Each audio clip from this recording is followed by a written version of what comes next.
Taufik Hidayatullah Al-Habib Idrus bin Ali Al-Habsyi atas kajiannya yang kita tajul aus, dan setelah itu ditutup dengan doa penutup oleh kita Kiai Haji Abdul Rashid Sya'bani. Ilaihi tafadhalu mashkura. Shallu 'ala nabi. Allahumma shalli wa sallim wa barik alaihi.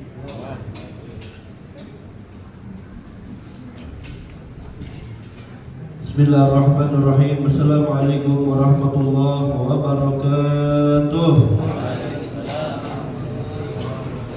Bismillah walhamdulillah wassalatu wassalamu ala rasulillah Sayyidina Muhammad ibn Abdullah wa ala alihi wa sahbihi wa mawala la hawla wa la quwwata illa billah.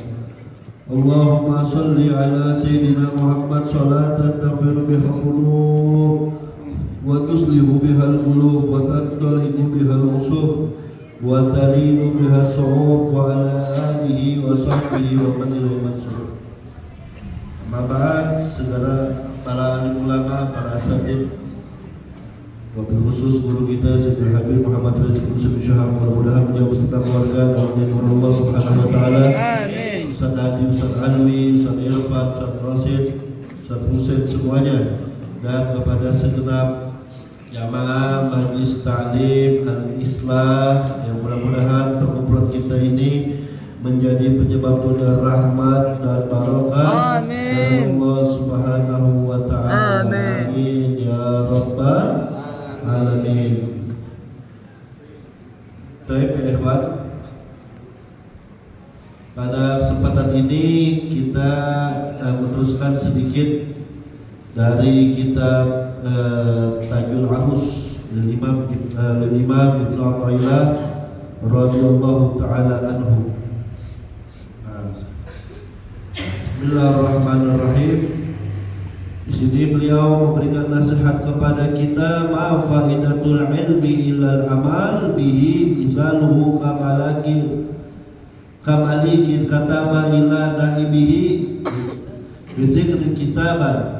Fama faidatul kitabi an yaqra'ahu faqad innama faidatuhu al-amal bima fihi. Luar biasa, Imam Ibnu Athaillah mengatakan kepada kita, apa sih faedahnya ilmu? Tidak ada faedahnya. Tidak ada faedahnya, manfaatnya ilmu kecuali diamalkan. Ya kan? Ilmu tanpa diamalkan, orang punya ilmu tapi tidak diamalkan, itu seperti raja yang menulis surat atau yang menulis kitab, yang dimana surat tersebut isinya perintah buat ajudannya untuk dijalankan perintah tersebut. Tetapi sama ajudannya dibaca doang, kagak dijalanin. Tentu rajanya marah. Tentu rajanya yaitu perintahnya nggak dijalani sama ajudan, padahal itu isinya perintah, tapi cuma dibaca doang. Ya, nah begitulah kita, kata Imam Ibnu Athaillah, kita punya ilmu tapi kita nggak amalin. Buat apa? Kagak ada manfaatnya. Karena innama faidatuhul al-amalu bima fihi. Karena sesungguhnya hanya saja yang disebut faedah, yang disebut ilmu yang berfaedah itu dengan amal. Mithalu man yashtagilu bil ilmi wa laysa lahu basiratun kama talimi'ati a'ma salaku tariqan mutahayyirina fiha. Di sini Imam Ibnu Athaillah mengatakan perumpamaan lagi. Barang siapa yang menyibukkan dengan ilmu bagus, tetapi dia tidak punya mata hati. Artinya hatinya gelap. Ini seperti di sini itu ada orang 100.000, ada orang 100.000 berjalan di sebuah jalan, tapi 100.000 itu buta, kagak ngeliat, nggak ngeliat apa-apa. Mutahayirin fiha. Tentu kalau orang buta jalan bingung mau ngapain. Nah itulah perumpamaan orang yang punya ilmu tapi hatinya kotor, tapi hatinya nggak masuk cahaya dari Allah Subhanahu wa taala. Ya. Wa mithalul ilmi ma'a tarkil amali Kasyaf'atin tudi'u linnasi bi'ihraqi nafsiha. Dan perumpamaan yang lain kata Imam Ibnu Athaillah, orang yang hanya menyibukkan diri dengan ilmu tapi hatinya ini kagak ada pancaran hidayah atau tidak diamalkan. Apa kata Imam Ibnu Athaillah? Orang yang mempunyai ilmu tapi meninggalkan amal ini seperti lilin, yang dimana lilin tersebut menerangi manusia tapi dirinya kebakar, nggak ada manfaatnya. Nah inilah yang sekarang kejadian zaman sekarang di Bandung. Kejadian orang boleh punya ilmu tapi tidak diamalkan.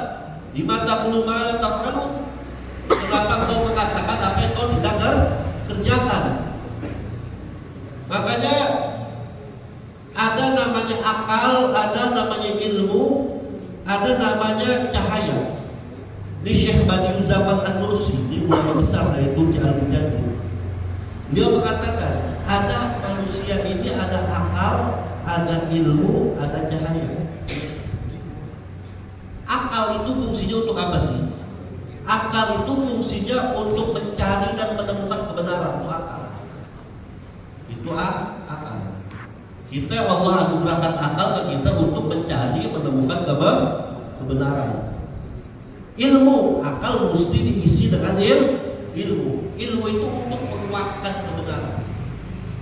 Ilmu untuk menguatkan kebenaran.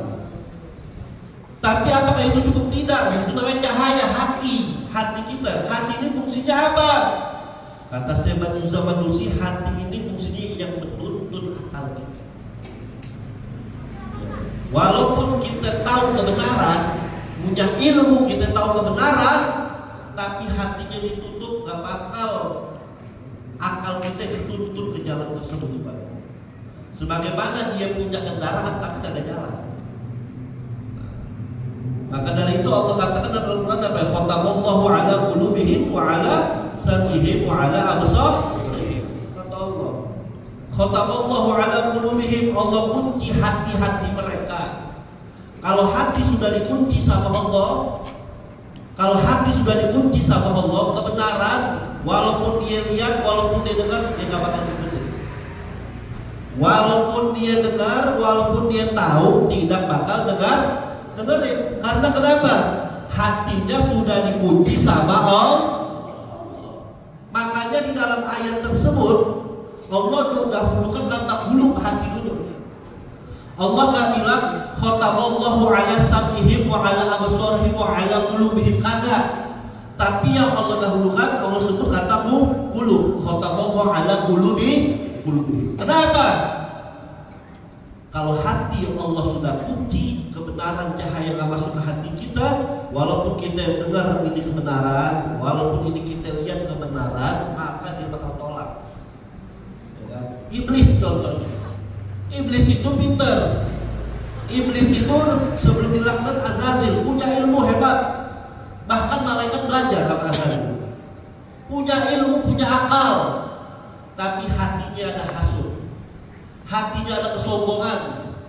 Ketika Allah ciptakan Nabi Adam, Allah perintahkan semua sujud kepada Nabi Adam, semua malaikat sujud kecuali ada satu makhluk namanya Azazil, yang dengan sombong mengatakan, ya Rob, ana khairun minhu, saya lebih baik dari dia.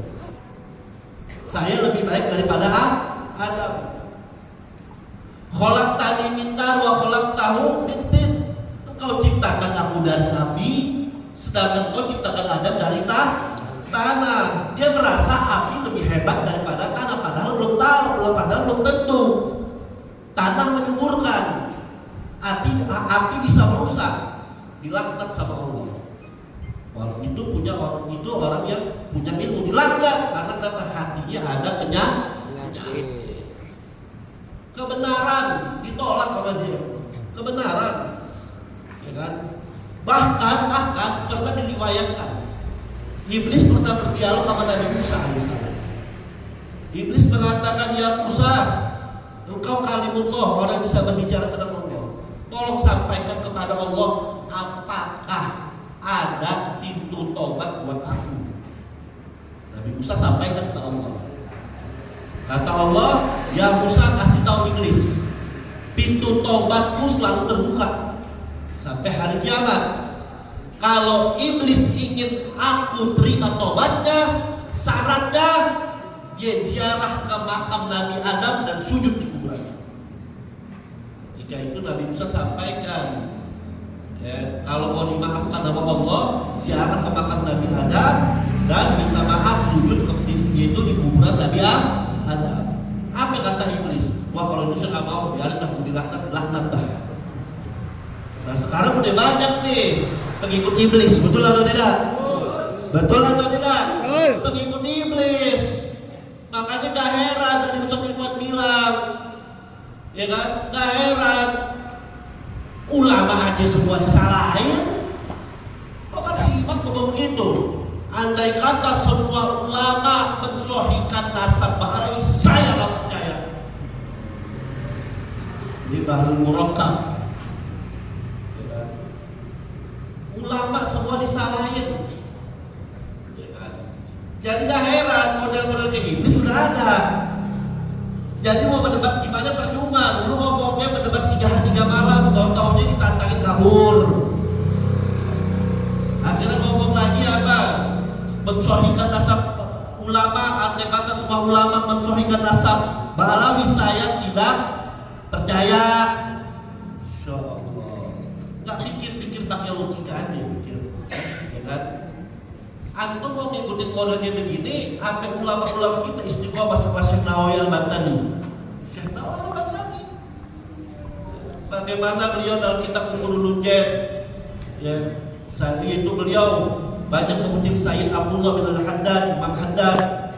Beliau mensarahkan kitab Arisatul Jami'ah karya Habib Ahmad bin Zaid Al-Habsyi, disarahkan Bahjatul Wasail.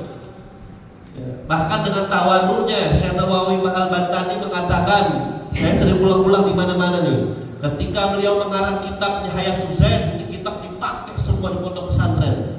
Dengan tawadunya Syekh Nawawi mengatakan, "Fama kana fihi shawab fa mansubun ila haula wa ma kana min khata fi dinil qalil." Apa kata Syekh Nawawi di mukadimah kitab Nihayatul Zain yang beliau karang? Andai kata di dalam kitabku ini terdapat kebenaran, maka itu datangnya dari ulama-ulama Syafi'iyah, karena Syekh Nawawi bermadzhab Imam Syafi'i. Dan andai kata ada kesalahan di dalam kitabku ini Nihayatul Zain, maksudnya maka itu datangnya dari otakku yang tumpul. Masya Allah. Syekh Nawawi tawadhu. Padahal beliau mendapatkan julukan Sayyidul Ulama Hijaz, pemimpin ulama Hijaz, yaitu di Mekah. Syekh Masjidil Haram masih tawadhu. Nah ini yang kagak jelas, ngomong kayak begini menyalahin ulama. Ini yang kayak begini sakit atau tidak nih? Sakit. Sakit atau tidak? Sakit. Ya orang sakit tinggalin aja. Orang gila kita ikutin, kita tambah gila kita. Itu hati-hati. Ya, makanya itulah bahayanya Imam Ibnu Athaillah mengatakan orang ilmu bagus tapi tanpa bimbingan hati, maka itu nggak ada manfaatnya. Nggak ada manfaatnya tanpa bimbingan hati. Ya, karena ini hati luar biasa. Ya hati inilah, ya hati inilah yang akan memimpin kita. Dan Syekh Yusuf Nursi mengatakan, orang punya akal, punya ilmu, tapi hatinya kotor, tertutup. Ini akan menghasilkan apa? Materialisme. Tahu materialisme? Mengukur sesuatu bukan lagi hak batil, tapi mengukur segala sesuatu dengan dunia. Mengukur sesuatu dengan dunia, dengan hawa nafsu. Dengan hawa nafsu. Sebaliknya, orang yang hatinya bersih tapi tanpa ilmu juga bahaya, taklid buta. Jadi mesti seimbang kita. Akal kita gunakan, isi dengan ilmu, dekatkan diri kita kepada Allah agar hati kita dibimbing oleh Allah Subhanahu wa ta'ala. Nah sekarang kita lihat, yang dicari bukan yaitu kebenaran. Ya susah ngomong sama orang hasud. Ya susah ngomong sama orang yang pakai hawa nafsu. Ulama aja disalahin. Inna lillahi ulama aja berani disalahin. Makanya betul Ustaz Irfan tadi ngomong, ngakunya pasukan Wali Songo. Saya mau tanya, Wali Songo, Wali Kisah, Wali 9 itu ibadallah yang kita kenal, itu Wali Songo itu berdakwah dengan merangkul, betul atau tidak? Itu Wali Songo berdakwah dengan merangkul. Ini ngaku PWI pasukan Wali Songo, tapi kerjaannya menghalangi orang dakwah pengen memukul.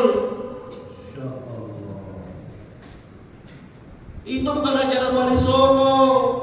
Wali Songo itu merangkul, Wali Songo itu sejuk, Wali Songo itu berdakwah, ngajak orang masuk Islam. Ini sekarang sama saudaranya sendiri ingin saudaranya ingin berdakwah, ini dihalangin. Ini yang kayak begini, ini kira-kira ikutin Wali Songo apa Wali Sagir? Sagir. Nah itu, ya makanya hati-hati deh, ini fitnah akhir zaman ya Pak. Ya makanya fitnah akhir zaman kita jaga dah. Kita jaga akidah kita, ya kita jaga. Makanya sini kita himbau, ya kita teriak persatuan, pemerintah mau bersatu, ya kita pengen bersatu, tapi bagaimana kita mau bersatu? Hak apa batil gak bisa disatukan, betul atau tidak? Anda gak percaya habaib, itu urusan Anda, silakan. Anda gak percaya itu bahal urusan habaib, itu silakan, tapi jaga persatuan umat. Ada orang gak percaya bahal urusan habaib, itu terserah. Insya Allah para bahal kagak ngotot mau diakuin. Ente gak suka habaib, ente bilang habaib bahalawi bukan betul Rasul, silakan. Kita lihat aja nanti di akhirat siapa yang diakui oleh Rasulullah SAW. Allah saleh. Gak usah ribut, betul atau tidak? Gak usah ribut ya gua. Pakai narasi-narasi yang luar biasa. Dibilang katanya antek Belanda, dibilang didatangin Belanda, ini kan konyolan. Sebelum saya tutup, mereka kan sering bilang katanya di bawah Belanda, antek Belanda. Mereka yang ngomong gitu, justru mereka kayak Belanda, kayak penjajah Belanda. Karena kenapa? Dulu yang memisah-misahkan antara yang menyebutkan golongan ada golongan pribumi, golongan Arab ini itu Belanda dulu. Ya kan? Untuk memisahkan supaya mau diadu domba. Ada kelompok pribumi, golongan Arab, golongan Timur Asli, itu Belanda di mana loh. Itu politiknya setuk, makanya ini memisahkan. Ya kan? Pikir pakai logika. Andai kata maaf, ya, itu para habaib tidak nama Belanda. Andai kata, mana mungkin di situ ada kiai yang belajar sama habaib belajar sama kiai, betul atau tidak? Lihat di bawah, nggak usah jauh-jauh. Di Betawi ada Habib Ali bin Husain Al-Autos Habib Ali Bungur. Ulaidi, Laila Hadrobut datang kemari. Siapa Habib Ali Bungur? Gurunya para kiai. Siapa di antaranya yang belajar? Mu'alim Safi Hadabi. Siapa yang belajar Mu'alim Safi Hadabi? Siapa lagi? Kiai Haji Idham Khalid. Antara ketua PBNU ya Pak Ustaz. Kiai Haji Idham Khalid mengakui yaitu Habib Ali Bungur. Andai kata Habib Ali Bungur antek Belanda, tidak ke Belanda untuk belajar, apa ada? Begitu juga para habaib banyak yang belajar kepada para kiai. Habib Salim Jintan belajar sama Syekhuna Khalil Bangkalan di Bandung. Itu gak ribut, mereka saling menghargai, dan tahu ini cukup dari mana, dari planet Namek. Tahu gak itu planet Namek? Dulu pernah nonton Dragon Ball gak? Kan ada Piccolo tuh. Itu planet Namek tuh. Datang memecah belah, betul atau tidak? Jadi jangan-jangan dia yang didatang sama Belanda. Masya Allah. Ya. Andai itu dulu yang pakai narasi begitu tuh, pribumi, timur asing itu Belanda, itu politik senuk di Bandung. Itu politik senuk. Ya kan? Para kiai, para habaib berbaur, menikah saling menikahi. Alhamdulillah. Saya kutip. Ini sejarah biar tahu ya. Bagaimana itu pada tanggal 4 Oktober tahun 1934. Ya, 4 Oktober 1934. Ya, bagaimana yaitu ya di sini dikatakan ya PAI, ya, Partai Arab Indonesia, ya, itu pada tahun 1934 itu mendeklarasikan, ya, pemuda keturunan Arab pada 4 Oktober 1934 itu mendeklarasikan apa? Sumpah Pemuda Setia Keturunan Arab. Satu, isinya apa? Tanah air peranakan Arab adalah Indonesia. Dua, peranakan Arab harus meninggalkan kehidupan menyendiri, ya, berbaur dengan bangsa Indonesia lain. Sebab kenapa? Dulu memang Belanda kotak-kotak gitu tuh. Oh, ini ada kampung Arab. Nah, itu pekerjaan Belanda begitu tuh. Ya kan? Tiga, isinya apa? Peranakan Arab memenuhi kewajibannya terhadap tanah air, ya, bangsa Indonesia. Antum tahu ketika terjadi pada 4 Oktober 1934, ketika peranakan anak-anak itu orang-orang Arab Indonesia, peranakan Arab Indonesia menyatakan sumpah pemuda setia, ya, kepada Indonesia, tanah air kami, tanah air Indonesia, itu mendapatkan respon luar biasa dari tokoh nasional. Di antaranya satu, Kiai Haji Mas Mansur. Siapa yang kenal? Namanya diabadikan di kenapa tuh? Kiai Haji Mas Mansur. Itu tokoh Muhammadiyah mengatakan kebangkitan kesadaran, ya, kebangkitan kesadaran bukan hanya menginsafkan keturunan Arab akan pentingnya persaudaraan sebangsa, tetapi juga menginsafkan kita semua bangsa Indonesia tentang peranakan keturunan Arab. Artinya apa kata Mas Mansur? Itu keturunan Arab ketika berikrar itu memang udah saudara kita. Persaudaraan kita itu tidak disekat-sekat dari mana. Karena kenapa? Kita disatukan dengan Indonesia. Dua, tokoh nasional nih, yang ngomong. Ki Hajar Dewantara, tahu Ki Hajar Dewantara? Bapak pendidikan mengatakan apa? Kesadaran Sumpah Pemuda keturunan Arab tidak hanya penting bagi saudara kita yang keturunan Arab, namun penting pula untuk kita semua yang bercita-cita untuk kesatuan bangsa. Mengomentari ketika Sumpah Pemuda keturunan Arab disambut baik, yaitu suatu momen untuk persaudaraan kita. Gak sampai di situ, ibadah Allah. Muhammad Hatta, wakil presiden pertama mengatakan apa?